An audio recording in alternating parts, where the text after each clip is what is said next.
uno se vive mintiendo. Claro. Sí. Constantemente. Le miente a su entorno, le miente a la gente que quiere, a los que están a su alrededor, pero el principal es a uno mismo. Vos te vivís mintiendo a vos mismo. Primero desde el momento en que crees que por consumir te vas a sentir mejor. Ahí está la primera mentira. Y después un montón más. Entre todas esas mentiras estaba esto de, bueno, yo voy a poder, yo puedo hacerlo en mi casa, quizá no tengo la necesidad de ir y voy a estar un tiempo en un lugar encerrado, sin poder salir. Como que la fui pateando, sí, en mi cabeza siempre estaba como esa vocecita que me decía, no, dale que con este por ahí podés, con esta ahora con este psicólogo, con esta psicóloga, con este psiquiatra. Siempre lo tuve, hasta que llegó un momento que bueno, en una de las tantas recaídas, ¿no? que iba teniendo en los distintos intentos que tenía por recuperarme, toqué fondo.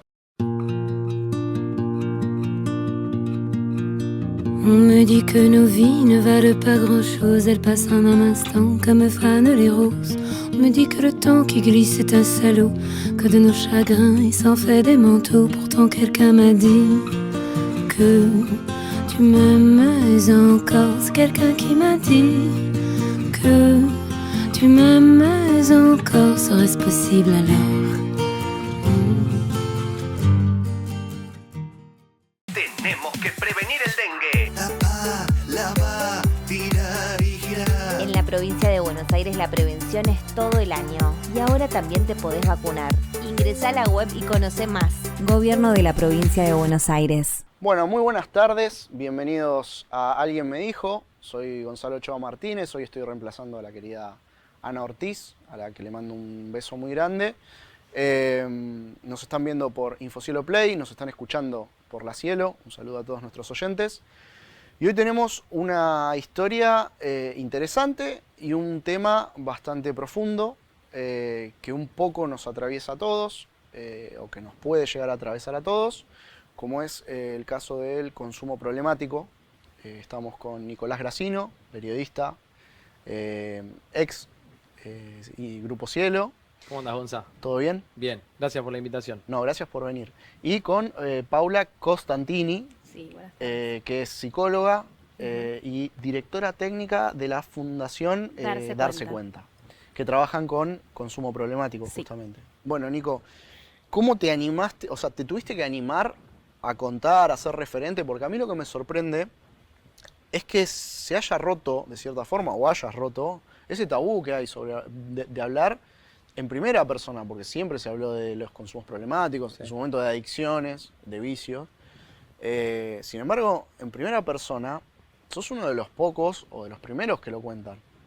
¿Cómo fue ese proceso? O sea, ¿no tenés problema? ¿Te costó? ¿Te lo sugirieron? Mirá, en realidad, cuando estaba haciendo el tratamiento, después de muchos años de consumo, bueno, uno empieza a ver un montón de cosas que seguramente vamos a charlar y empezás a descubrir, bueno, desde cómo funcionás, de por qué terminaste como terminaste, repasás un poco tu historia y bueno, y lógicamente también empezás a proyectar a futuro qué querés de ahora más para tu vida, ¿no? Si empezás a cambiar, bueno, a dónde querés ir o a dónde querés llegar. Y yo siempre laburé en los medios, siempre estuve con la comunicación todo el tiempo acompañándome. Y dije, bueno, por ahí desde ese lugar está bueno como para bajar un mensaje distinto. Más allá de que esto que vos decís de romper el tabú y de animarse a hablar de lo que le pasa a uno y desnudarse ante los demás, tiene que ver con lo que te inculcan también en Darse Cuenta, que es el lugar donde yo pude recuperarme definitivamente. Y un poco tiene que ver eso el tratamiento también. Es decir, bueno, hacerse cargo y responsable de lo que uno es, de lo que fue y también de lo que quiere ser. Entonces, bueno, desde ese lugar dije, che, me parece que está bueno si yo me reinserto en los medios y le llego a 1, 2, 3, 4, 5 personas, no sé cuántas, no importa. Está bueno bajar un mensaje distinto al que se baja habitualmente en la sociedad, que poco tiene que ver, ¿no? Con hablar de verdad y bajar un mensaje de que no está bueno consumir y que sí está bueno vivir de otra manera, que la vida se puede afrontar de otra forma y es linda y es maravillosa. Entonces, bueno, dije, me voy a proponer, sé que va a ser difícil porque, insisto, es una sociedad donde esquiva eso, Pero bueno, me salió con naturalidad y lo llevo de esa manera. Hoy igual hay bastante apoyo a esas historias Sí, por suerte de sí. superación, por suerte. Hay un cambio ahí de paradigma, ¿no? Sí. Yo lo que te quería preguntar es también, no tanto entrar en la historia y digamos, de cómo era tu vida, digamos, dentro de cosas, sino cómo te diste cuenta que necesitabas ayuda, que tenías una enfermedad, justamente hablando de esto de darse cuenta, ¿no? Sí. ¿Necesitaste un familiar, algún amigo, o te diste cuenta solo y hubo algo que vos dijiste, no, pará, necesito cambiar? Y con el tiempo me empezó a caer la ficha, ¿no? Bueno, Paula sabe mucho más que yo desde el ámbito profesional, pero uno cuando hace el tratamiento también va aprendiendo. Y vos tenés 3 etapas en el consumo, que es el uso, el abuso y la dependencia. Bueno, yo eso lo identifiqué. Me empecé a dar cuenta cuando estaba abusando ya del consumo principalmente de cocaína y de alcohol. Y después llegó un momento en que también me sinceré conmigo mismo y dije, che, acá hay un problema grave, yo ya dependo de esto. Es una dependencia, yo me levanto todos los días y necesito consumir, o estoy pensando en consumir, o estoy buscándole la vuelta para hacerlo. Entonces, en los momentos de sobriedad, entre comillas, o que no consumía, un poco me caía la ficha y yo me estaba empezando a dar cuenta internamente. Lo que pasa que, bueno, el adicto es muy soberbio, muy omnipotente, o se arma una coraza en donde cree que todo puede, y siempre es como que decía, bueno, pero por ahí puedo, pero por ahí solo me va a salir. Pero en mi inconsciente, o en realidad ahí en el fondo de la cuestión, había algo que me decía, che, algo tenés que hacer porque no estás bien. Y bueno, fue un proceso, no fue de un momento para el otro, no llegué a darse cuenta en el primer momento en el que pedí ayuda o en el que dije estoy mal, necesito cambiar o quiero cambiar. Fue un proceso donde probé un montón de cosas para tratar de estar mejor y donde no me fueron dando resultados o me daban resultados muy cortos, hasta que después de 2 años más o menos de intentar con otro tipo de cosas, con terapias individuales, con tratamiento ambulatorio, fui hasta, no sé, un médico que trabajaba con medicina energética, imagínate, para tratar de dejar de consumir.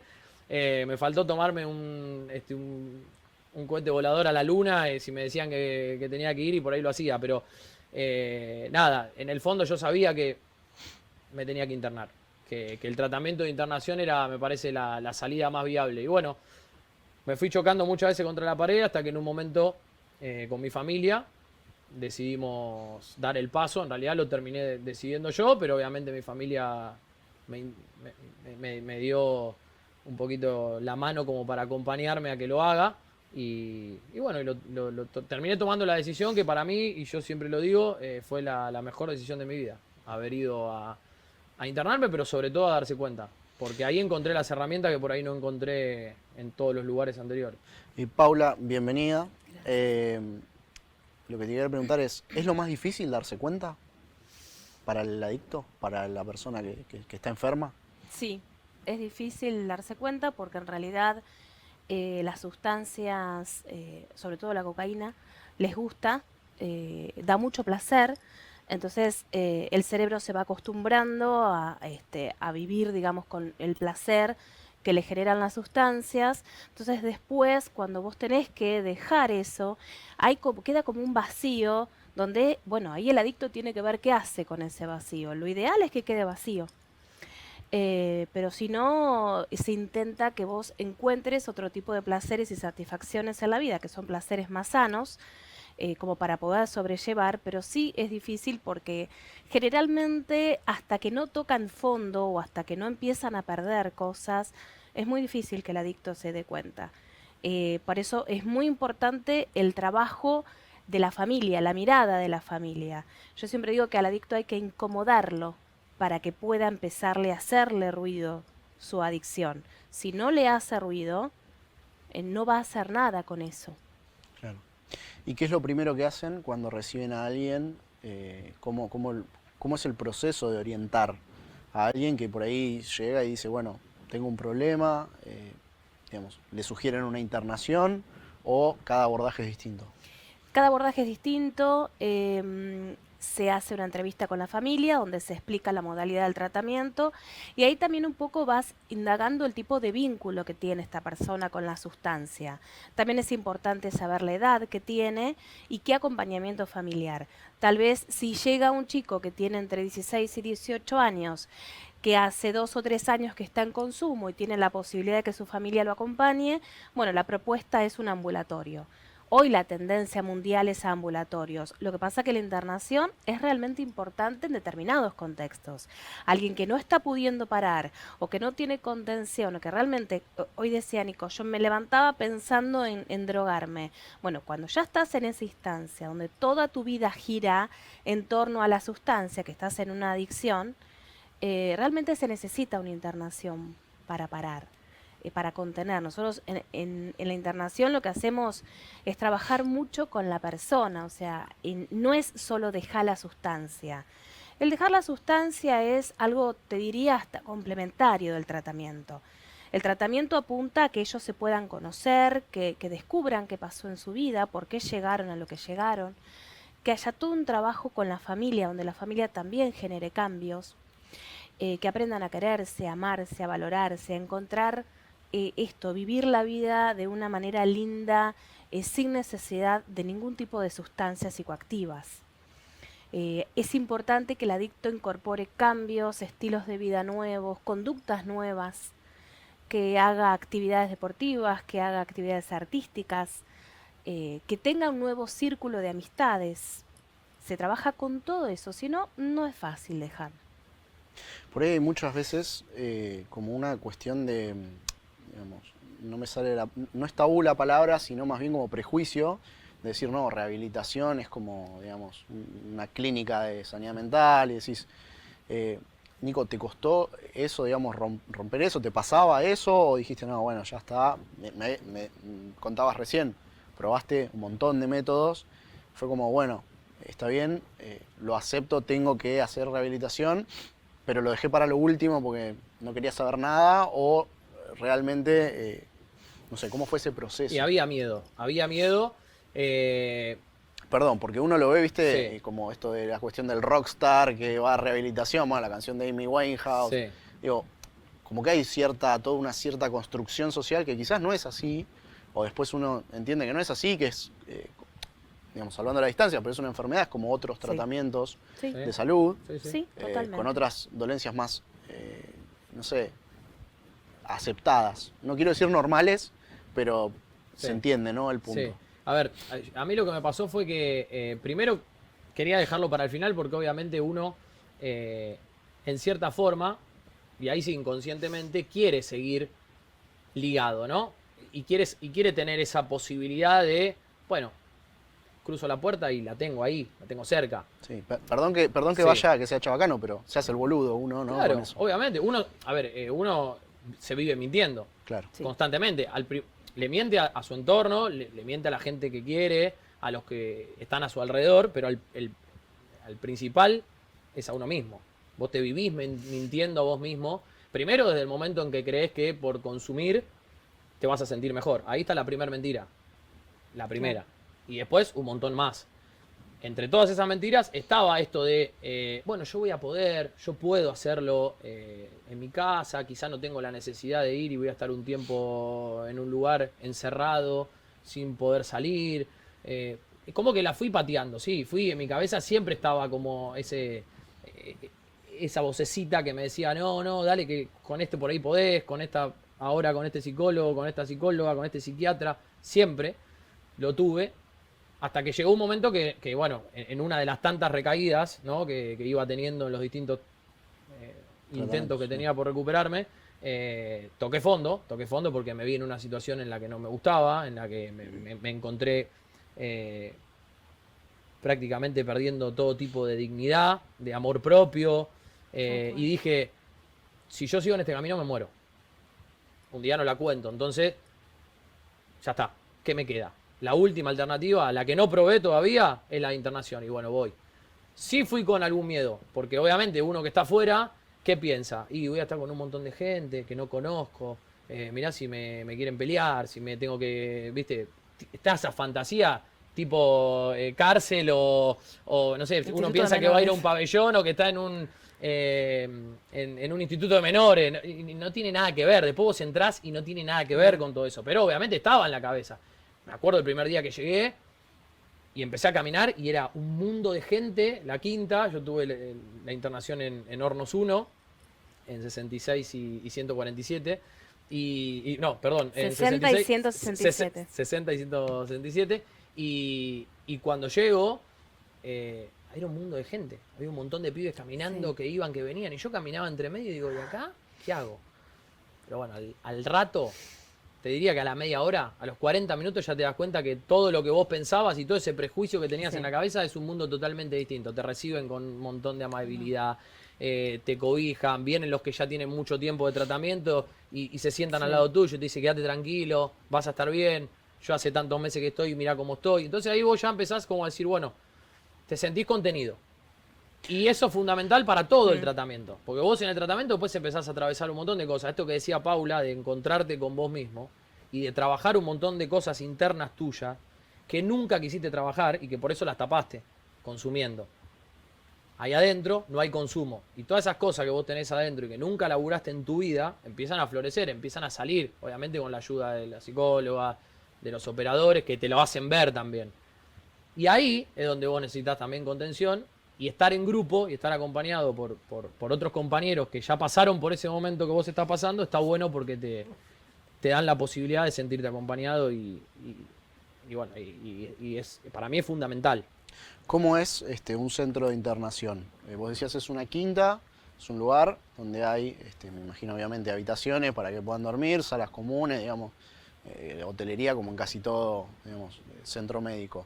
Y tenés parque, Sí. ¿cómo es el lugar? Bueno, básicamente es una comunidad terapéutica, ¿sí? O sea Bien. que trabajamos como si estuviéramos en una comunidad o en la sociedad.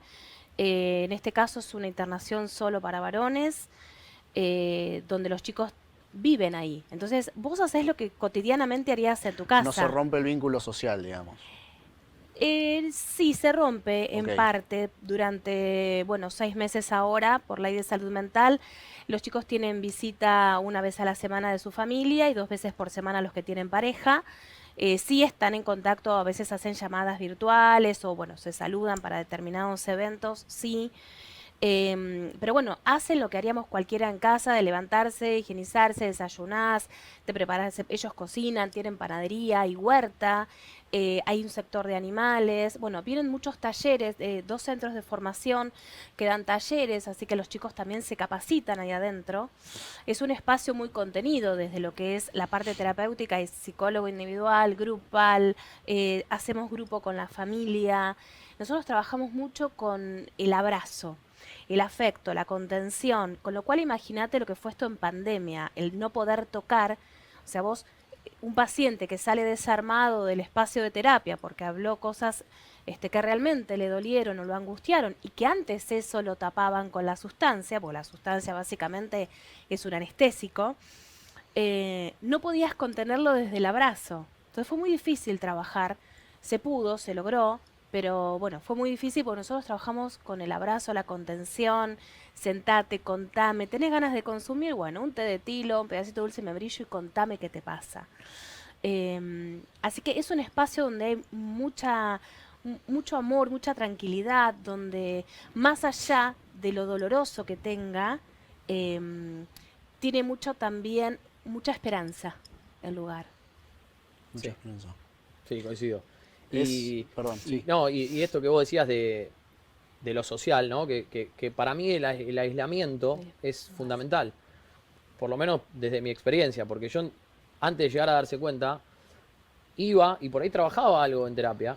Después vemos cómo lo trabajaba, porque también en esto del autoengaño, Sí. vos en terapia Deberías abrirte y por deberías ahí no te abrirte abrías. mucho más de lo que yo me terminaba abriendo. Pero más allá de eso, vos estabas en la calle. Y yo llegaba a mi casa y tenía la tele, y Claro. tenía el celular, y me iba al trabajo, y me juntaba con un amigo. Y entonces, vos siempre estás como tapando, ¿no? En cierta forma. Está bien, capaz que estaba 2 o 3 meses sin consumir, pero tapaba y me distraía con un montón de cosas que cuando vos estás en tu casa o estás en la calle las tenés.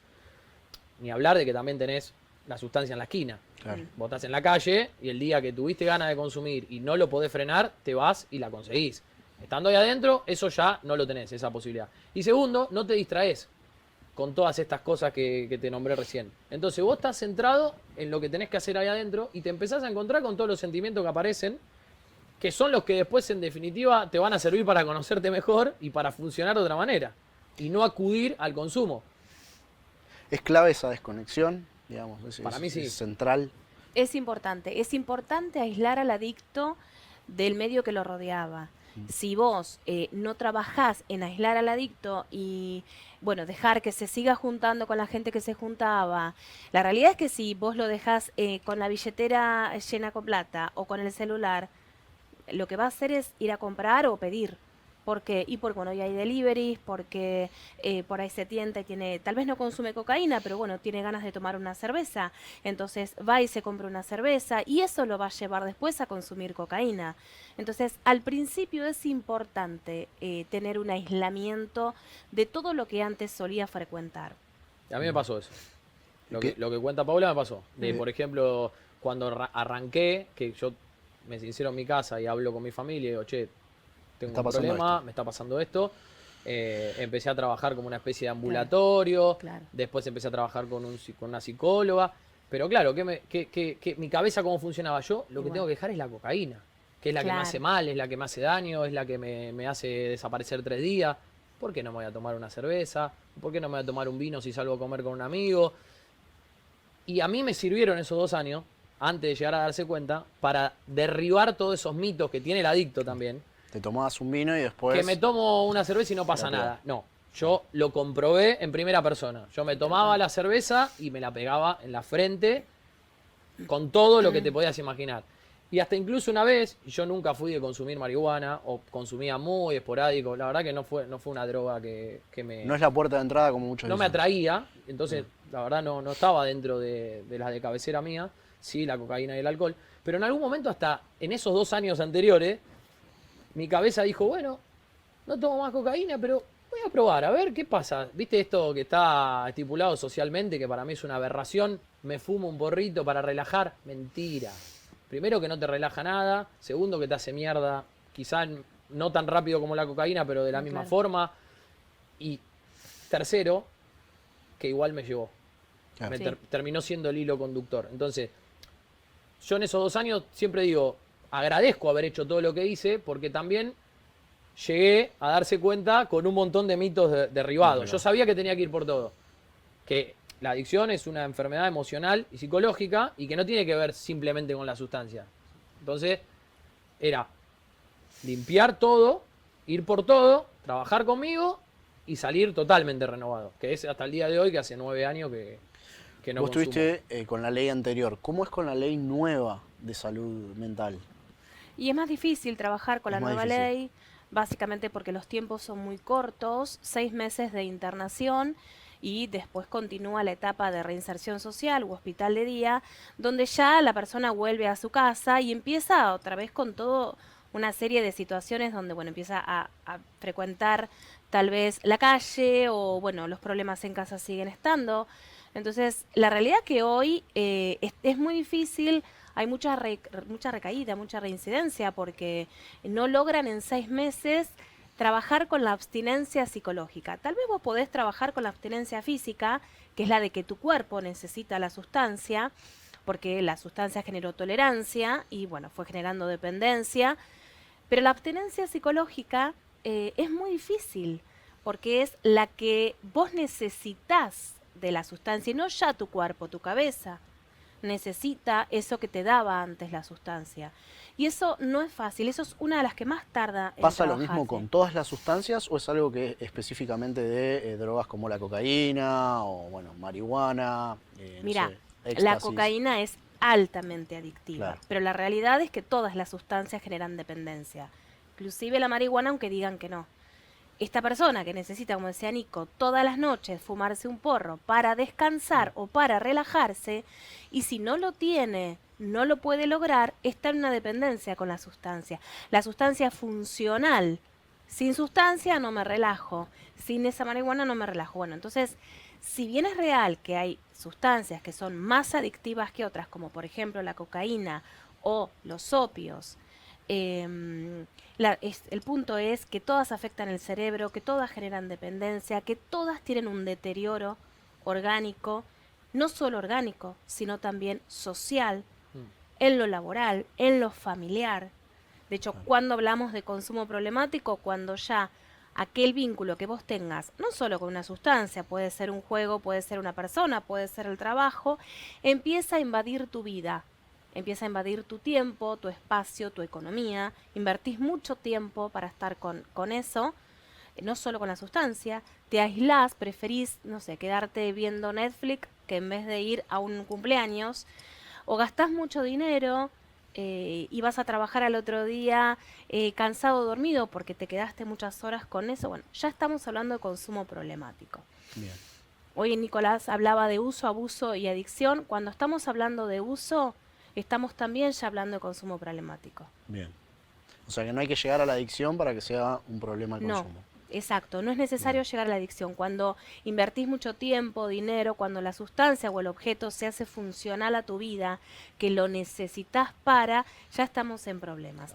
Obvio, la fantasía de cualquier adicto es el uso, es controlar. Claro. Pero cuando vos ya estás en un problema con una enfermedad, como es la adicción, no podés controlarla nunca. Entonces, por más que sea una cerveza, eso va a llevar a que tu cerebro después quiera más.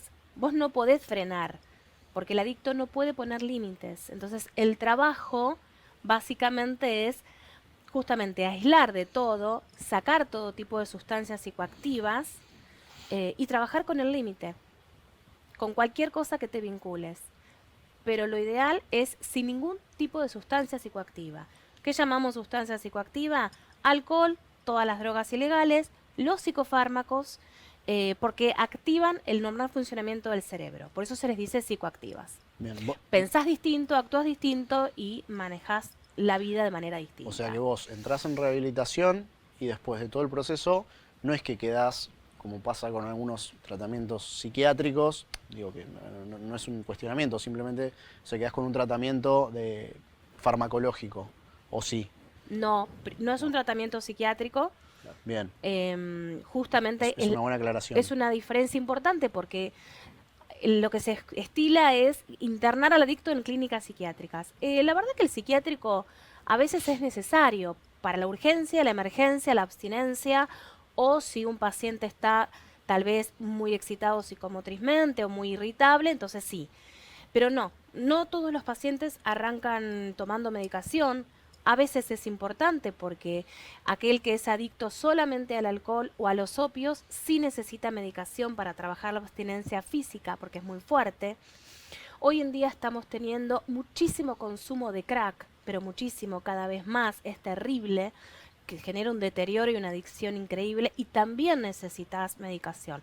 Pero si no, en el común de los casos no necesitamos medicación. Entonces, lo ideal es que el paciente termine, aquel que arranca con medicación, sin medicación. Bien. Hay casos que lo necesitan y casos que no. Sí. Sí sería ideal, ya te dijo Sí. Nico, sería ideal que continúe un espacio terapéutico o visitando la institución siempre, eso sí. No, está bueno eso que decía Pau, porque yo quería aportar que a mí me pasa mucho que en estos años me han consultado un montón de personas, de familias, de gente que está en consumo y que por ahí sabe que yo me recuperé y entonces me viene a claro. consultar para, che, ¿cómo puedo hacer? Yo estoy mal, o tengo un primo, tengo mi hijo, tengo un amigo, lo que sea. Y muchos tienen este preconcepto que hablábamos hoy también de, che, pero va a ir y va a estar ahí empastillado. No. Y de hecho, yo siempre les doy mi ejemplo. Yo entré y no tomé una pastilla desde el primer día que entré hasta que terminé el tratamiento porque obviamente la psiquiatra en ese momento y el equipo terapéutico consideró que yo no tenía que tomar lo ninguna necesitaste. pastilla. Y de hecho, creo que es una de lo primero que apuntan, es que si pueden Sí. no tomar nada, Sí. mejor. No, pues también hay Si no dependencia. queda otra claro. Totalmente. alternativa, sí. Pero si no, Sí. es como que volvemos siempre a lo mismo, ¿no? Siempre estás tapando con otra cosa. Sí. Vos necesitas estar libre, Yo sano porque- y sobrio y poder encontrarte con lo que te pasa y elegir no consumir. Claro. No que algo haga que no consumas. Que es lo que me pasa a mí y lo que le pasa a un montón de personas que pudimos recuperarnos. Claro, Nosotros tener la nos levantamos herramienta. todos los días y nosotros elegimos no Claro. consumir Claro. todos los días. No es que estoy atado No. y no me dejan consumir, porque en realidad yo si quiero consumo en la esquina. Es lo mismo que te decía hoy. La elección es de uno. Entonces todo ese proceso para poder elegir lo haces dentro de la comunidad y salís con las herramientas necesarias.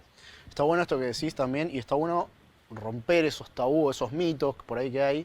Porque bueno, uno tiene casos, sobre todo en casos famosos, por así decirlo, acá en Argentina tenemos por ejemplo a Chano, que es un ejemplo también de, digamos, él lo trabajó, lo contó, se abrió, pero bueno, también ha tenido otro tipo de tratamiento. Y por ahí en el imaginario colectivo, obviamente uno no va a recaer sobre la persona que tiene la adicción, pero por ahí se hace un abordaje incluso mediático, no sé, donde termina saliendo en canales y en programas de chimentos y demás, y se termina hablando del drama y de la salud mental y de no, porque está empastillado, porque tal cosa, porque no, porque lo tienen que... Sí, y se dice muchas cosas desde el desconocimiento también. claro. Que eso para mí es tremendo.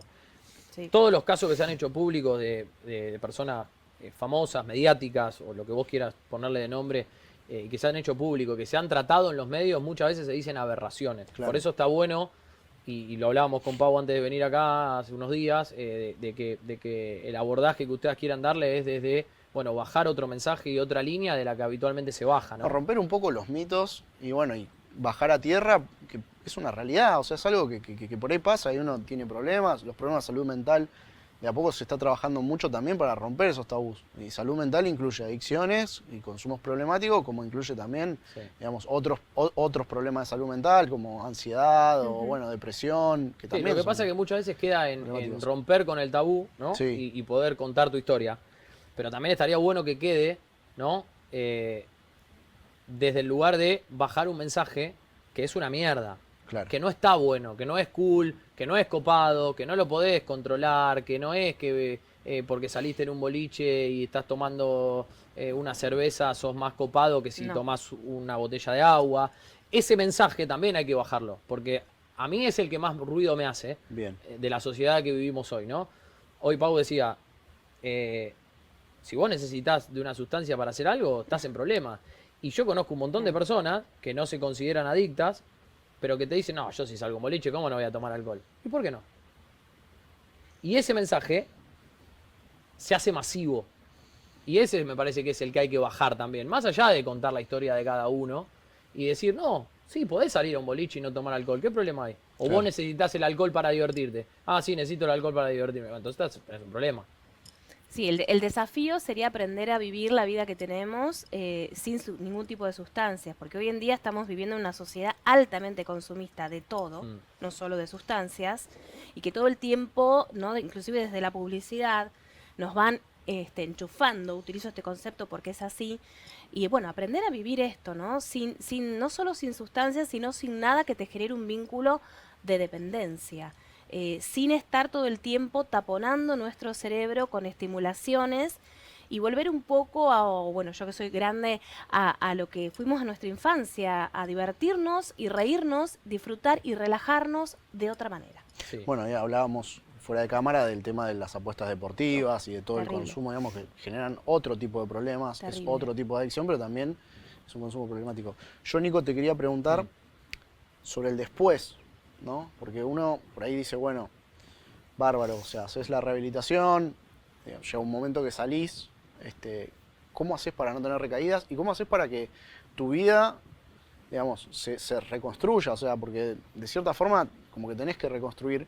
¿Cómo haces para, digamos, salir y volver a empezar con todo eso? O sea, es un proceso que ya trabajás en Sí, rehabilitación, obvio. que sabés Sí.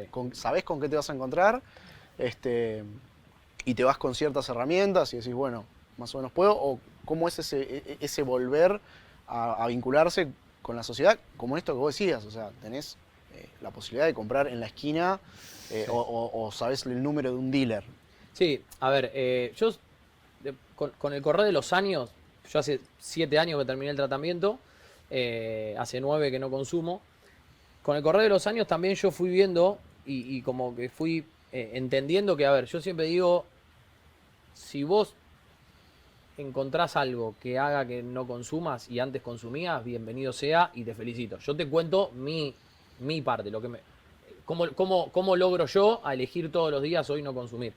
Porque, digo, también hay muchos que se aferran a una religión Sí. y está bárbaro. Y yo siempre digo, mientras vos no Mientras consumas, Mientras sume. buenísimo. Dale para adelante. A mí lo que me sirvió fue todo lo que adquirí en el tratamiento. Bien. Las herramientas que yo me llevé para la calle, que las laburé durante 11 meses, que fue la primera vez que salí de la comunidad y que fui a mi casa. En esos 11 meses yo me encontré con un montón de cuestiones sin resolver mías internas, con mi familia, conmigo mismo, con inseguridades, con miedos, con cosas que me han pasado de chico y que en ese momento no las expresé o no supe cómo resolverlas y que después tapé cuando fui creciendo. Entonces todo eso primero lo resolví. Y después que lo resolví, me di cuenta que se puede afrontar todas esas cosas sin la necesidad de meterte nada en el cuerpo, sin la necesidad de consumir. Fue un proceso difícil, doloroso, porque nadie se quiere encontrar con lo que le duele, nadie se quiere encontrar cara a cara con lo que terminó siendo también producto de la adicción, porque no solo te encontrás con lo que te dolió y que nunca pudiste resolver, sino que además te encontrás con todo lo que hiciste mientras consumías y todo lo que generaste en tu entorno, en tus amigos, en tus familiares, en la gente que te quería, en los lugares en los que vos te pusiste, ¿no? Esto que te decía hoy un poco, de perder, de que sentís que perdiste la dignidad, de la mentira que generaste en un montón de ámbitos, de todos los quilombos que te llevaste, de laborales, afectivos. Bueno, todo eso te sirve y te hace tomar una conciencia, que es lo que en el tratamiento se trabaja como conciencia de enfermedad, para darte cuenta que no es lo que querés. Entonces yo me di cuenta que todo eso que había atravesado no lo quería más. Bueno, yo me llevé las herramientas y hoy en día, si bien elijo todos los días no consumir, también tengo un montón de alertas en donde yo sé qué es lo que me hace bien, qué es lo que no me hace tan bien, a dónde voy, a dónde no, a quién elijo para tener al lado, a quién no. Exacto. Bueno, Todo eso, obviamente apoyado por el equipo Por ahí, terapéutico durante 12 ese es- años, lo pude divisar. por ahí ese es un tema importante, ¿no? Para también, ¿no? Concientizar a alguien que está en situación de consumo problemático y por ahí no sabe qué se puede llegar a encontrar después, dicen, ¿no? Y es esta cuestión de que es todos los días un poco de trabajar y sobre todo de ser consciente de decir, bueno, pará, hoy estoy mal, porque digamos, Bueno, no es que vos te curás No. y se te va, es un trabajo diario, donde vos también, digamos, tenés Te sentimientos, tenés que humanizar. tenés un montón de cuestiones que incluso hasta son naturales, son normales, que te puede llegar a pasar. O sea, Sí, no es tal que. cual. Gonza, hay que humanizarse. Yo lo Sí. veo porque incluso lo veo con grupos de amigos que tengo hoy, que no son los mismos de aquel momento y amigos que me he ido haciendo con el correr de los años. Humanizarse, entender que, a ver, no sé, yo por ahí hace unas semanas tuve días que no estuve bien por distintas cuestiones mías personales y estando solo en mi casa me permití llorar. Y capaz que estaba todo el día llorando. Y vos me decías, ¿y por qué estuviste llorando? Porque necesitaba descargar, porque me sentía mal, porque me hizo bien. Y por ahí hay un montón de personas que no se permiten eso. Entonces, cuando aparece el sentimiento ese feo de algo que te está pasando, que no te gusta, lo que sea, tratan de tapar. Puede ser con una sustancia, puede ser yendo al gimnasio, puede ser, no sé, saliendo, haciendo cosas. Y me parece que un poco está ahí la clave. Hay que humanizarse. Nosotros no somos robots, somos seres humanos, tenemos sentimientos lindos, sentimientos feos. A veces estamos tristes, a veces estamos contentos. Entonces, ¿por qué no me voy a permitir el espacio para estar mal? Y yo algo que hice desde que salí de la comunidad es que muchas veces me preguntan, che, ¿cómo estás? Y yo no siempre digo bien. Más o menos. Y se quedan, ¿viste? Y te miran. Claro. Y más o menos. Ah, pero te pasa algo. Sí, y por ahí le cuento, por ahí no. Pero digo, no siempre estás bien. ¿Y cuál es el problema? Si de última somos humanos. Bueno, aprender a convivir Claro. con eso es lo que un poco me llevé, un poco no, bastante me llevé de la comunidad y que es una de las herramientas que hoy yo tengo y que me permito. Bueno, hay que atravesar. seguir viviendo encima, te van a seguir pasando cosas malas, por ejemplo, la Obvio. muerte de un familiar y demás, que quizás antes la atravesabas con el consumo de alguna sustancia, o mucha gente la atraviesa con el consumo de alguna sustancia, y bueno, ya cuando se vuelve problemático, ¿no? Y después es difícil. Y después entender también que el que cambió fuiste vos. Claro. Y entonces vos te tenés que mantener firme en eso. Porque vos después salís, como decía Pau, o como preguntabas vos, Gonza, vos salís, volvés a la sociedad, te vas a tu casa, y tu familia obviamente que al principio hace todo el esfuerzo posible para que vos estés bien y trata de cambiar la mayor cantidad de cosas que tiene a mano, pero no cambia todo. Hay un montón de patrones y de cosas que se repiten de antes. Entonces, vos no le podés tampoco exigir al otro que cambie por vos. Que haga lo que pueda, que haga el esfuerzo que le nazca y que tenga a su alcance. Ahora, después el que cambia sos vos. Entonces vos ya te aprendés a parar de otra forma. Bueno, esto ya sé que es así, me paro en otro lugar, esto me hacía mal, a ver qué me hace bien hoy, voy por este lado. Lo mismo con la sociedad. Esto que te digo, yo no puedo salir ahora a tratar de evangelizar a todo el mundo sobre esto que hablábamos, incluso de la minimización del consumo. No, pero bueno, yo me paro en otro lugar. Yo sé que eso está. Bueno, ¿cómo lo laburo yo? Bueno, con mis convicciones, con mi experiencia, con mis años de tratamiento y con mi pasado, que es al que no quiero volver, que es lo que no quiero repetir. Claro. Paula, ya como para ir cerrando, ¿cuánta gente actualmente, con cuánta gente están trabajando? ¿Cómo es la situación, ¿no? de la adicción en general en estos momentos que es de post-pandemia es muy difícil? Vos decías Terrible. recién la pandemia fue terrible. Terrible. Y cómo alguien que nos está escuchando, alguien que nos está viendo, quizás necesita ayuda o tiene un familiar o tiene un amigo, ¿cómo te puede contactar o cómo puede pedir ayuda? Bueno, vamos de atrás para adelante. Pueden llamar por teléfono o entrar a las redes de Darse Cuenta, la comunidad de adictos en recuperación, que funcionamos en Los Hornos, de acá de la Ciudad de La Plata. Tenemos 2 comunidades de internación y un ambulatorio. Estamos teniendo más de 100 chicos en total entre las 2 comunidades y la modalidad ambulatoria. Te digo que hoy en día es terrible la demanda, están ingresando de a 2 o 3 por día. También tenemos mucha... 2 o 3 por día. Sí, es un montón. Es un montón. ¿Y antes de la pandemia cuántos eran? No, menos, no, mucho menos. Incluso teníamos 3 comunidades, con la pandemia hubo que cerrar una, porque fue mucho tiempo sin ingresar gente. Tenemos mucha población del Chaco, de Resistencia, de Villa Ángela del Chaco, mucha gente. Bueno, trabajamos a nivel nacional y internacional también, porque tenemos gente de otros países que viene o a hacer el tratamiento, o que vino, sí, generalmente vienen a hacer el tratamiento y algunos se van, ¿sí? Está muy difícil hoy en día, además, como mencionábamos hoy, no es solo consumo de sustancias, está muy metido el tema de lo que son las apuestas deportivas y el casino online, sobre todo en adolescentes y de la mano de las billeteras virtuales, con lo cual ahí lo que hay que hacer es trabajar muchísimo también con los papás y concientizar que por ahí para vos es más fácil dejarle la plata en la billetera a tu hijo, la billetera virtual, pero eso va a hacer que tu hijo en la escuela esté apostando con el amigo. Entonces hay mucho consumo, te decía hoy, de crack, de consumo de juegos, juego online y bueno, y el alcohol siempre fue Un tema. todo un tema. Por supuesto que si te tengo que mencionar cómo estamos viviendo con respecto a la marihuana, y es terrible lo que se vive con la marihuana, porque parecería que no pasa nada. Hoy hablabas de si es o no la puerta de entrada. Generalmente el alcohol y la marihuana sí es la puerta de entrada en la adolescencia, y hoy te diría en la niñez, porque hoy tenemos, los chicos arrancan entre los 8 y 10 años a consumir, con lo cual... 8 y 10 años 8 y 10 consumo de años. marihuana. Sí, marihuana y alcohol. Y alcohol también. Sí.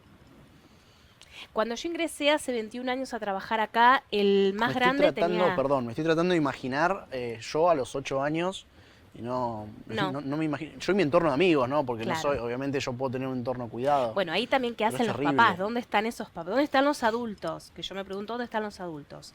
Hace 21 años atrás, el más grande de edad tenía 18 años, y para nosotros era todo un tema 18 años.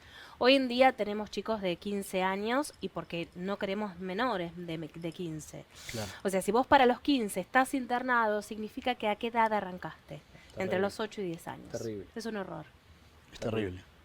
Pero bueno, yo también creo que tiene que ver con la minimización. Sí, De los adultos, inclusive. Social. Social, No de se los toma padres, conciencia, no. no se toma conciencia. Yo escucho padres, yo soy papá, tengo un nene de 6 años, y yo escucho padres que dicen, yo prefiero que la previa del boliche la hagan en casa y yo les doy la cerveza, así están cuidados. Sí. no va. Previa, alcohol para un nene de 14, 15 años, cuidado, no va de la mano. Ahí en el medio hay un concepto que le erraste. O sea, entonces hay una minimización. Yo no estoy juzgando a ese padre porque seguramente debe haber escuchado y debe haber adquirido de lo que te venden y de lo que te quieren vender. Pero es una locura. Es una locura. Con respecto a lo de la marihuana, yo hace poquito me crucé a una persona que conocía hace muchos años que fuma marihuana. Mucha. No lo veía prácticamente desde que me interné. O sea, te estoy hablando 9 años 9 años atrás. Yo no te puedo explicar lo que era esa persona. Yo no te puedo explicar. O sea, antes de que me interne, estaba impecable al lado de cómo lo vi. Después de 9 años más de consumo. Era un ente que caminaba y que tenía muy poca posibilidad de reflexionar, de hablar, de expresarse. Entonces, la marihuana no es que no hace nada. No. Hay miles de ejemplos de eso. Todo consumo problemático. Sí. Inclusive afecta. los adultos, los padres, están inculcando desde chicos una adicción con el celular. También. Porque le damos el celular para que se entretenga, para que no llores, el famoso chupete electrónico. Entonces yo desde chiquitito ya le estoy incorporando la necesidad de algo externo que te calme. O que te duerma, o que dejes de llorar. Entonces, o que no te aburras. Que no te aburras, tal vez porque el padre tenga que hacer cosas, entonces prefiero que esté con el celular y el chico no llora. Pero estamos inculcando desde la niñez, desde muy chiquititos, una adicción y cómo un estímulo externo a vos te calma, te da placer, te divierte. O sea, esto es mucho más complejo que la sustancia en sí misma. Claro. Paula, Nico, muchísimas gracias por venir. A vos. Gracias, Nico, Gonzalo. por contar tu historia, tu testimonio siempre. Paula, por aportar toda la mirada técnica, ¿no? Y psicológica. Esto fue Alguien me dijo. Muchas gracias. Nos vemos la próxima. On me dit que nos vies ne valent pas grand-chose, elles passent en un instant comme fanent les roses. On me dit que le temps qui glisse est un salaud, que de nos chagrins il s'en fait des manteaux. Pourtant quelqu'un m'a dit que tu m'aimes encore, c'est quelqu'un qui m'a dit que